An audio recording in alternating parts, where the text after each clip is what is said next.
నమస్కారం. మీ విజయ్ కుమార్ గంట. టీడీపీ తరపున ట్వీట్స్ చేసేవాళ్ళు ఎవరో తెలియదు, కానీ చాలా వింతగా అనాలోచితంగా చేస్తూ ఉంటారు. నారా లోకేష్ గారి పేరుతోటి ఒక ట్వీట్ వచ్చింది. ఎందుకంటే ఆ ట్వీట్ ఆయన చేయరు, నాకు తెలుసా, వీళ్ళే చేసేస్తారు.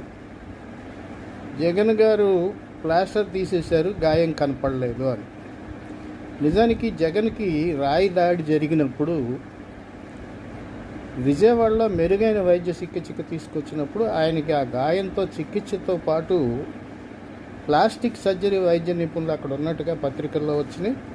టీడీపీకి అనుకూలంగా ఉండే ఒక సర్జన్ కూడా అదే విషయం చెప్పారు. కాబట్టి ఆ గాయం తాలూకా మచ్చ కనపడే అవకాశం లేదు.